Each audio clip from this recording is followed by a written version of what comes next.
Test cricket में क्या हो रहा है? 42, 36, 104, दिन में 17 विकेट, 12 विकेट, 2 दिन में 25 विकेट, और उसके बाद एक इनिंग में 400 रन भी। कभी लगता है कि खिलाड़ी टेस्ट क्रिकेट खेल नहीं पाते हैं, और फिर बाद में लगता है ये तो खेलना जानते हैं। Inconsistency is name of the game today.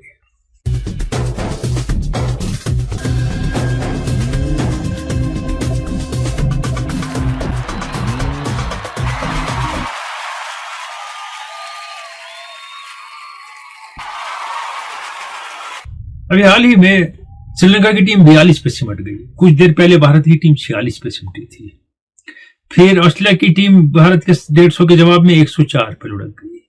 फिर भारत ने तकरीबन 450 से ऊपर रन बनाए। और अगर आप देखें जो टेस्ट मैच खेला जा रहा था साउथ अफ्रीका में, एक दिन कितने विकेट गिरे, दूसरे दिन उससे ज्यादा विकेट गिरे, लगा 2 ही दिन में मैच खत्म हो जाएगा।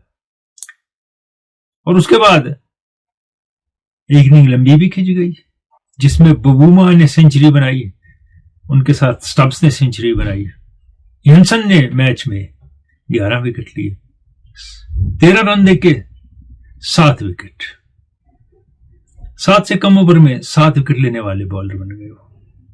अनप्रिडिक्टेबल चीजें हो रही हैं टेस्ट क्रिकेट में, कुछ हैरान करती हैं आपको, कुछ परेशान भी करती हैं कि क्या यही आगे टेस्ट क्रिकेट का मोड रहेगा, तरीका रहेगा। और बड़ी मुश्किल से 5 दिन तक टेस्ट जाता है। अब इसका यह मतलब नहीं अब 4 दिन का टेस्ट मैच खिलाएंगे, क्योंकि हर विकेट तो ऐसा नहीं होगा और कंडीशन ऐसी नहीं होगी कि 4 ही दिन में टेस्ट डिसाइड। अब आप जाइए रिजल्ट्स की जाने। मैंने इनकंसिस्टेंसी की बात की टेस्ट क्रिकेट की। श्रीलंका 88 पे या 85-84 पे न्यूजीलैंड को आउट करता है, हरा देता है दोनों टेस्ट मैच। इंडिया आके वो इंडिया को 3 टेस्ट मैच हराते हैं। कौन? न्यूजीलैंड। और न्यूजीलैंड जाते हैं और उनको पीट देता है 8 विकेट से इंग्लैंड। श्रीलंका न्यूजीलैंड को हराता है और मुश्किल से खेल पाता है साउथ अफ्रीका में जाके और पहला टेस्ट मैच हार जाता है। यही बात है कि अनप्रिडिक्टेबिलिटी रिजल्ट्स में बढ़ रही है। और जब मैं श्रीलंका की बात करता हूं साउथ अफ्रीका के कॉन्टेक्स्ट में, यह ना समझिए कि उनको हारना ही था। यह वाहिद टीम है सब कॉन्टिनेंट की, वाहिद टीम जिसने साउथ अफ्रीका को साउथ अफ्रीका में टेस्ट सीरीज हराई है, वो भी 2-0 से। और लग रहा था they are coming back to olden days when they had a very strong side. मगर बात वही है, एक दिन चले दूसरे दिन नहीं चले, कुछ और चले। और यहां बुमराह की बात मैंने की थी, जगह नहीं बनती टीम में, बेकार प्लेयर है, क्यों खिलाते हैं उनको? कैप्टन बना दिया, पहले इनिंग में 71, दूसरी में सेंचुरी। पहले इनिंग में जब कोई भी नहीं चला। हम ज्यादा जजमेंट पास करते हैं जल्दी। कुछ मेल भी आपके लूंगा, लेकिन कुछ ऐसी ही बातें आज करेंगे हम। जोरदार सीरीज रही T20 की, वनडे की, वेस्ट इंडीज और इंग्लैंड की। ह्यूज स्कोर हुए, ह्यूज स्कोर बने। एक वेस्ट इंडीज ने जीती, दूसरी सीरीज इंग्लैंड ने जीती। इंग्लैंड एक्सपेरिमेंटल साइड लेकर था किसी हद तक, कभी लिविंगस्टन कैप्टनशिप कर रहे हैं, कभी कुछ हो रहा है। फिर इंग्लैंड टेस्ट के मूड में आ गया और चला गया न्यूजीलैंड को हरा दिया। केन विलियमसन ने दोनों इनिंग में 50 स्कोर किए, 9000 रन हो गए उनके। 103 टेस्ट खेले उन्होंने, और यूनुस खान ने भी 103 में ही बनाए थे 9000 रन। केन विलियमसन ये दाद देंगे इसलिए कि कम से कम 30-35 टेस्ट तो उन्हें कोई इंजरी कभी कुछ किस्से मिस किए हैं। लेकिन उनके करियर में एक बात तो है, उनका आप अवे एंड होम रिकॉर्ड देख लीजिए तो बहुत ज्यादा फर्क है। वहां अनिल कुंबले और अश्विन नजर आते हैं। होम रिकॉर्ड लाजवाब, outside record not so good. तो केन विलियमसन फैब 4, 5, 6, 10 बोल दें, 9000 रन है, ग्रेटेस्ट बैट्समैन में से है न्यूजीलैंड के। लेकिन ये बात तो उनके करियर में रहेगी कि घर से बाहर उन्हें उतना अच्छा नहीं खेला, हालांकि काफी बुरा भी खेला है।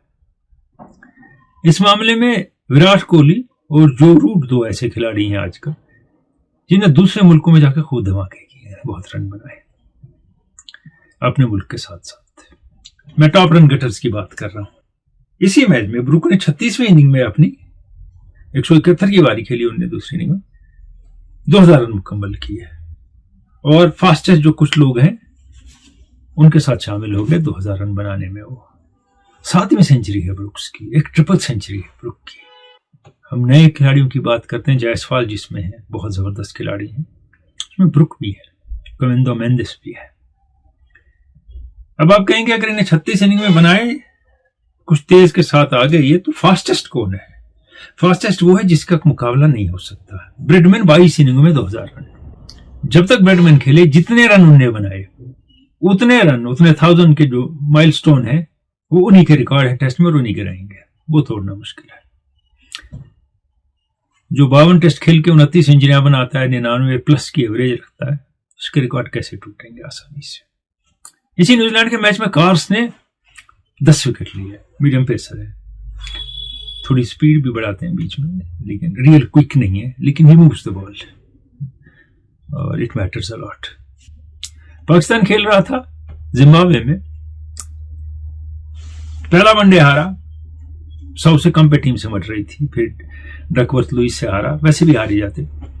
और उसके बाद क्या कमबैक है पाकिस्तान का, 10 विकेट से जीतते हैं मैच, 100 से ज्यादा रन से मैच जीतते हैं। और कुछ नई चीजें जो की इस सीरीज में रिजवान ने, वो शायद पाथ ब्रेकिंग होगी फ्यूचर के लिए, या दिखा रही है। साइम अयूब से बॉलिंग कराई, आगा सलमान से बॉलिंग कराई, हालांकि वो बैटिंग में चले नहीं, लेकिन साइम अयूब शटल नजर आए, रिविलेशन नजर आए एक, और मैन ऑफ द सीरीज हो गए। अगर खिलाड़ी में पोटेंशियल दिख रहा है तो उसके साथ थोड़ा आपको सब्र करना है, चांस देने हैं। कुछ और बॉलिंग में चेंजेस लाए थे पाकिस्तान की टीम ने। हमने देखा अबरार ने बॉलिंग की अच्छी, और खिलाया जाए तो अबरार अपने आप को साबित करेंगे। टूर पे ले जाया जाए, लाया जाए, ले जाया जाए, और एक मैच खिलाया जाए, उसके बाद कहेंगे ये तो थे नहीं टीम के लायक, बात नहीं बनेगी। फैसल ने भी कुछ ठीक बॉलिंग की, ठीक बॉलर लग रहे हैं, फास्ट बॉलर्स थे जिनने पहले भी खेला है। तो फाइनली पाकिस्तान सीरीज जीत गया। कुछ मेल लेंगे आपकी, फिर उसके बाद और भी बातें होंगी आपसे। और ये मेल जो है, ये है यूनिस अहमद शेख का संगम से। ये कहते हैं कि T20 में लेग साइड पे कितने फील्डर रखे जा सकते हैं at any time, not more than 5। देखिए, पहले तो जो आपका पावर प्ले है उसमें तो 2 ही बाहर है सर्कल से, उसके बाद भी 5 से ज्यादा कभी नहीं रख सकते आप। आगे जो मेल है मोहम्मद मुदस्सिर कुमार का, फुरकान इनायत का, गुलदासर क्लासरूम का, इन सब ने पिछले में जो मैंने मैच का एनालिसिस किया था, पर्थ के बाद रिव्यू किया था, पर्थ टेस्ट में लिखा किसी ने ब्रिलियंट, किसी ने इंटरनेशनल क्लास, किसी ने best analysis. I am grateful for that. I try to remain as impartial and objective as possible while analyzing any game. Furqan Inayat का एक और मेल जिसमें वो लिखते हैं, great team combination, India always performs when it matters most, kudos to Jasprit Bumrah for one of the best spells and वगैरह वगैरह जो इसके बारे में है। What is your opinion? अगर दूसरा मेल भी लेंगे इनका थोड़ी देर में। पहली बात ये है कि सही बात है, एक ग्रेट कमबैक था इंडिया का, एक रिजॉल्व था, और भरोसा दिखाया अपने ऊपर उन्होंने।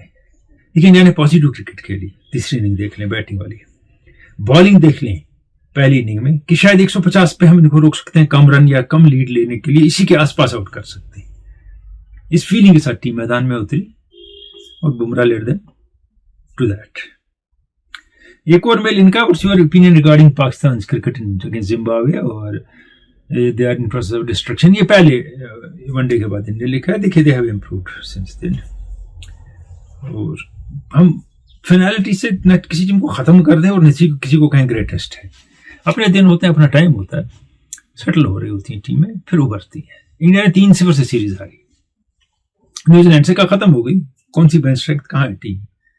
हारी भी बाजी पलट दी, पर्थ में जीत गए। ऑस्ट्रेलिया डेसिमेट हुआ है, अगला मैच जीत सकता है एडिलेड में।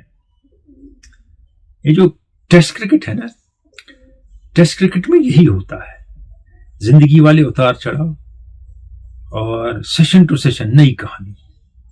और जैसे पिछली बार मैंने कहा था, ये स्पाइस है, ये नेक्टर है of test cricket, and that will keep it alive and for longer periods then T20। Mir Afzal कहते हैं, good victory for India in Australia, we see some massive hitting in West Indies and England series T20s में। वो सही कह रहे हैं, बहुत run बने और काफी रन बने और चेज हुए और जबरदस्त बैटिंग परफॉर्मेंस रही। बात अब है कंसिस्टेंसी की, वेस्ट इंडीज की। इंग्लैंड तो रीबिल्डिंग स्टेज में। मोहम्मद जमील कहते हैं कि नफ्सियात का भी बड़ा रोल होता है और हर गेम में होता है। आप कहते हैं क्रिकेट की बात, हर गेम में होता है नफ्सियात का रोल। और ये कहते हैं कि ऑस्ट्रेलिया जो है वो मानता है नफ्सियाती तौर पे हिंदुस्तान को अपने बराबर उनने ये मान लिया है, और इससे क्या होता है कि कंसिडरेबल वेटेज इंडिया को मिलती है और उनके जहन पे ये बात रहती है। इन्हें इतनी एक्सप्लेन नहीं की, मैं इनकी बात से समझ गया। और ये कहते हैं आगे जो 2000s में पहले 10-12 साल जो ऑस्ट्रेलिया का अप्रोच था not to lose until the end, वो खत्म हो गया। फेज होते हैं टीमों के, उस फेज में इनविंसिबल थे वो, आज नहीं है। आज बाकियों ने अपना स्टैंडर्ड रेज किया है। वो तब भी उस पीरियड में साउथ अफ्रीका उन्हें हरा देता था एट टाइम्स, और इंडिया आके हार जाते थे उस पीरियड में। जो नफ्सियात की आपने बात की, देखिए इंडियन क्रिकेट की जैसी प्रोग्रेस है ऑन पार मानना ही पड़ता है ऑस्ट्रेलिया को, इस टीम को, कि इसमें कैलिबर के प्लेयर हो, ये कुछ भी कर सकती है। इसका मतलब ये नहीं है कि क्योंकि वो इंडिया को नफ्सियाती तौर पे अपने बराबर मानते हैं तो अपनी नफ्सियात उनकी कमजोर हो गई कि अब तो इंडिया हमसे बेहतर है। मैदान में प्रूव करना होता है कौन बेहतर है और किसकी क्या लेवल है। वो काम से ही होता है, वो सिर्फ बातों से नहीं होता है। और अभी सीरीज में 4 टेस्ट बाकी है, क्योंकि आप जब कह रहे हैं रिजल्ट इफेक्ट होता है इस नफ्सियात से कि वो इंडिया को भाव देते हैं, अच्छी टीम को भाव देना ही पड़ता है। लेकिन जब अच्छी टीम दूसरी अच्छी टीम को भाव देती है तो अपनी लेवल ऊपर उठाती है। अली मोहम्मद कुपवारा से कहते हैं, how can a batsman pick up Bumrah? To what extent Bumrah's action is reason for him being so destructive? हो सकता है एक्शन उनका पिकअप करना मुश्किल हो, ये भी सही है, क्योंकि बेखाद लग रहा है, चल रहा है, और एंड पे रिस्ट जो मारते हैं वो, और एकदम शॉर्ट कर देते हैं, अपना एक्शन कंक्लूड कर देते हैं वो, तो हो सकता है एक वजह हो सकती है। लेकिन बैट्समैन भी अपनी जगह महारत रखते हैं to pick up bowlers.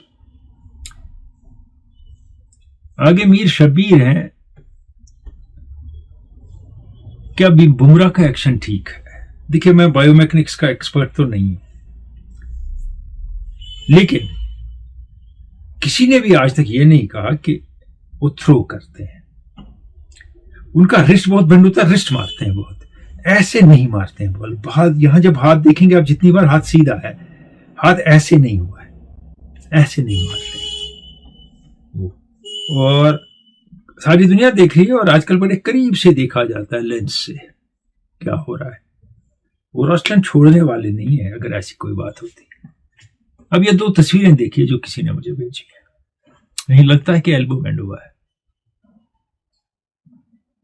Rashid Khan का मेल, आखिरी मेल इस प्रोग्राम का, गांधरबल से, सरफराज खान का कोई चांस बनता है? इनका कहना है ऑस्ट्रेलिया में कोई चांस बनता है, आई हैव डाउट्स। मीडिया ने ऐसा रोल प्ले किया है उनके बारे में, it seems his career is over, is a liability, और ये बात फैल गई और इसका असर हो रहा है। He is not being considered at all, he was not considered for first test, nobody is talking about him about second test, जगह भी नहीं बनती है। फिर भी अब लोग कह रहे हैं ये तो था ही नहीं इसका।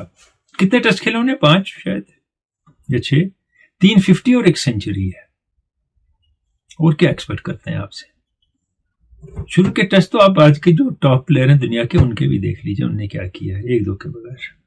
इसने तो बहुत कुछ किया है, लेकिन जो मीडिया है, जो पुराने प्लेयर हैं, I don't think they will allow him to be part of Indian team for long. इससे आईपीएल याद आया, ऑक्शन याद आया। एब्सर्डिटीज ऑफ इंडियन ऑक्शन हर वक्त होती है, किसको छोड़ा, किसको लिया, किसको कितने पैसे दिए, कोई हिसाब नहीं है उसमें।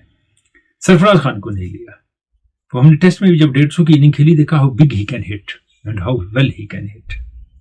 लेकिन जब भी इनको किसी टीम ने खिलाया, उस तरह इनको टॉप ऑर्डर में नहीं खिलाया गया। कभी 3 पे भेजा, कभी 7 पे भेजा, कभी 5 पे भेजा। कहते हैं जी आपको एडजस्ट करना है डेफिनेटली, लेकिन सब सारे टाइम जब यही होता रहे तो एडजस्ट नहीं हो सकता। और ये इनके साथ नहीं, बहुत खिलाड़ियों के साथ हुआ है जो इस वक्त ऑक्शन में नहीं लिए गए। सिकंदर रजा उनमें से एक है, दुनिया की हर टीम उनको ले लेगी T20 में। लेकिन जिम्बाब्वे के हैं, श्रीलंका का प्लेयर हो, बांग्लादेश का प्लेयर हो, आप वेस्ट इंडीज के प्लेयर हो, न्यूजीलैंड के प्लेयर हो, आईपीएल में भाव नहीं बनता है।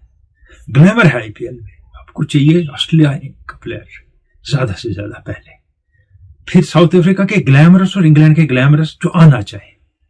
बाकी जिन पे लोगों की निगाह हो, क्राउड की निगाह हो, फोकस हो, जिसको मीडिया उछाल सके, दिखा सके, जो बिक सके खिलाड़ी, खेले कैसा भी। ये भी एक क्राइटेरिया है खेल के साथ। तो इसमें केन विलियमसन नहीं हुए। हालांकि जब भी उन्होंने हैदराबाद के लिए खेला तो बहुत अच्छा खेला। बेयरस्टो को नहीं लिया, इंग्लैंड ने निकाल दिया, इन्हें भी निकाल दिया। उनने भी बहुत अच्छा खेला जब भी खेला। और अगर आप कहते हैं कि फॉर्म पे लेते हैं ऐसे, बेन डकेट को क्यों नहीं लिया किसी ने, लेथम को क्यों नहीं लिया, डिस्ट्रक्टिव बैट्समैन है टॉप, मैथ्यू शॉट मारपीट वाला खिलाड़ी, वो भी किसी ने नहीं लिया। मुस्तफिजुर भी कहीं नहीं है, ईश्वरन भी कहीं नहीं है, क्रिस जॉर्डन नहीं है, इवन लुइस जबरदस्त hard hitting batsman West Indies के नहीं है, उनको भी किसी ने नहीं लिया। और मुल्डर बैटिंग भी करते हैं, बॉलिंग भी, वो भी कहीं नहीं है। एक खिलाड़ी जो नहीं है उसका ताल्लुक उसके खेल से नहीं है, उसके एटीट्यूड से है और एक्शन से है, वो पृथ्वी शाह। उनने अपना करियर कामली की तरह तबाह कर दिया, गेम के बाहर हरकतों से अपनी। डेब्यू सेंचुरी बनाते हैं, डिस्ट्रक्टिव है, कुछ भी करते हैं। टेस्ट में डेब्यू सेंचुरी बनाई थी, कर सकते हैं, लेकिन डिक्लाइन इतना शार्प है अपने एटीट्यूड और बिहेवियर की वजह से, सुनते भी कुछ नहीं है किसी की। और अब खेल सकता है, कुछ भी कर सकता है खिलाड़ी, लेकिन लिया किसी ने नहीं, कहा टीम में नहीं रख सकते। Behaviour and attitude is extremely important. और उसका टेम्परामेंट तो है ही, inside and outside the ground, वहां वो मात खा गए। जेएनके की बात पे आते हैं, राशिक सलाम 6 करोड़ ले जाते हैं, अच्छे खिलाड़ी हैं, अच्छा परफॉर्म किया इंडियन जूनियर्स के लिए। और एंड मौके पे समद ने रन बनाए T20 में, बाकी मैचेस में 4 करोड़, वेल डिजर्व्ड। उमरान पहले पिक नहीं होते हैं, बाद में 75 लाख में पिक हो जाते हैं। हाकिम नबी ने इतने विकेट लिए, आबिद मुश्ताक ने इतने विकेट लिए, किसी ने पिक नहीं किया। और जेएनके के खिलाड़ियों का यही हो जाता है जो मैं कई सालों से कह रहा हूं, इनके बारे में बात मीडिया में नहीं की जाती, एसोसिएशन हमारी करती नहीं है, वो अंदर ही करती है जो करती है, बाहर तो कुछ दिखता नहीं, बात फैलाई नहीं जाती है, इनकी हाईलाइट नहीं की जाती है बड़ी परफॉर्मेंस। यहां भी तो बड़ी मीडिया चैनल के आउटलेट हैं, उनके कॉरेस्पॉन्डेंट हैं, 30 सेकंड का एक क्लिप तो दे सकते हैं ये लोग किसी चैनल पे। अभी तक आकिब नबी ने 32 या 33 विकेट लिए हैं 5 मैचों में रांची में, किसी ने कुछ और किया है, खुशबू ने इतनी बड़ी इनिंग खेली है, कुछ नहीं, कुछ नहीं होता है, इसलिए इनका होगा भी कुछ नहीं। Very sad. इनको नेट बॉलर्स के बदले सिर्फ इस्तेमाल किया जाएगा। ये अच्छा परफॉर्म करते हैं लेकिन सपोर्ट नहीं, बैकअप नहीं है, वो चाहिए बैकअप। पिछले हफ्ते का क्विज की जाने पाएंगे, तस्वीर दिखाई थी, कीपर कौन है, बैट्समैन कौन है, और बॉलर किसकी बॉल पे स्टंप हुआ वो भी बताना है। विशन सिंह बेदी बॉलर है, लॉर्ड्स है मैदान, आप देख रहे हैं 1967, विकेट कीपर फारूक इंजीनियर, और 151 रन बना के आउट हुए हैं टॉम ग्रेवनी, और एक इनिंग से भारत ने यह मैच हारा था 1967 में लॉर्ड्स के मैदान पे। और सही जवाब देने वाले कौन है, कई एक है। शबीर अहमद ऋषि लथपुरा पुलवामा से, वाजिद गुलजार बांडीपोरा से, वाजिद अहमद बड़गाम से, शाहनवाज राल से, एजाज अली पुलवामा से, मुश्ताक लोन तुर्कवांगाम शुपियन से, फारूक अब्दुल्ला पट्टिंगो अनंतनाग से, आबिद शफी सोपोर से, डार रूफ पुरवारा चाडोरा से, और छठी बांडीपुरा से इश्तियाक वानी। एक बात आपसे करूंगा, फिर उसके बाद आज के क्विज की जाने पाएंगे, विनर की जाने पाएंगे। आजकल आप देख रहे होंगे फेसबुक पे बाकी जगह कंपैरिजन खिलाड़ियों के, Miandad 118 inning, Younis Khan 118 match, 118 match, Tendulkar 118 match, Younis Khan, उसके इसके बेमकसद बेमाने useless comparisons which hardly make any sense. Don't fall for them. हर एक ने अपने एरा में खेला है, अपनी कंडीशन में, अपने वक्त पे खेला है, और कौन सी इनिंग कैसे खेली है, कब खेली है, क्यों खेली है, ये वही उसी वक्त का के लोग जानते हैं, कंडीशंस जानती हैं। और आज के जैसे खेल रहे हैं वो आप देख रहे हैं, उनका अलग मामला है। तो ये कंपैरिजन जो है ये बेमकसद भी है, अनरीजनेबल भी है, लेकिन चल पड़ी है, ट्रेंड चलेगी कुछ देर ये भी। और अब इस हफ्ते के क्विज की जानिब, ये इस हफ्ते का क्विज है और आपको जवाब भेजना है कैसर@hotmail.com पे इसका। और पिछले हफ्ते के क्विज के विनर वोटिंग अनंतनाग से फारूक अब्दुल्ला, बहुत बहुत मुबारक फारूक अब्दुल्ला, एक मरतबा फिर अब हमारे क्विज के विनर हुए। अब टेस्ट मैच है खेलना, अब दूसरा टेस्ट मैच है एडिलेड में, डे नाइट टेस्ट मैच है, पिंक बॉल टेस्ट मैच जिसे कहते हैं, इंडिया और ऑस्ट्रेलिया का। और शुभम गिल कहते हैं फिट है, रोहित शर्मा वापस आ गए हैं, प्राइम मिनिस्टर 11 के साथ लीड कर रहे हैं टीम को। और बॉलिंग में एक आध चेंज हो सकता है, लेकिन गंभीर सरप्राइजेस बहुत देते हैं और कुछ प्लेयरों को बैक करते हैं जिनको पहले बैक नहीं किया गया, कुछ अच्छा भी करते हैं, ऐसी बात नहीं है। तो we expect a few changes in Indian team. और वहां से एक बड़ा जो झटका है, हेजलवुड जो है वो अनफिट हो गए, वो नहीं खेलेंगे, बोलैंड या कोई और खिलाड़ी खेलेगा उनके बदले ऑस्ट्रेलिया की जानिब से। और बॉलिंग से ज्यादा कंसर्न जो इस वक्त है उनका वो बैटिंग का है। दूसरी इनिंग में तो दिखा बॉलिंग का भी है, लेकिन बैटिंग का बहुत कंसर्न है ऑस्ट्रेलिया का। Loken Labuschagne should be dropped simply, ये आउट ऑफ फॉर्म है। ये वो खिलाड़ी है जब भी उतना रन बनाए 3 साल कभी फेल ही नहीं हो रहा था, लेकिन जब आप फेल होते हैं तो ये सुनना पड़ता है। ये माइट स्टेज अ कम बैक, ऐसा हो सकता है। क्लास प्लेयर है और रन बनाने होंगे ऑन टॉप उनको, ऑस्ट्रेलिया को, शुरू के बैट्समैन को, ख्वाजा को चलना होगा। और स्मिथ को शफल कर करके टांगों से खेलने से बेहतर है बैट से खेलें वो। अब वो एज नहीं रही, रिफ्लेक्सेस स्लो हो जाते हैं आदमी के। आप नहीं कहेंगे 80 साल के, नहीं, मुझे अगर आप इसको भी बॉल देंगे मैं समझूंगा मैं वैसे ही बॉल करूंगा जैसे 25 साल की उम्र में करता था। मेरा माइंड कह रहा है, मेरे बॉडी साथ नहीं देगी बॉल। तो स्मिथ को बुमराह परेशान कर रहे हैं, क्रीज पे पकड़े जा रहे हैं, सिराज परेशान कर रहे हैं बॉल उठा के। तो he has to think about it, he has a great reputation behind him and great stats and proven quality behind him, और ऑस्ट्रेलिया डिपेंड्स ऑन है। मिलते रहेंगे, खुदा हाफिज।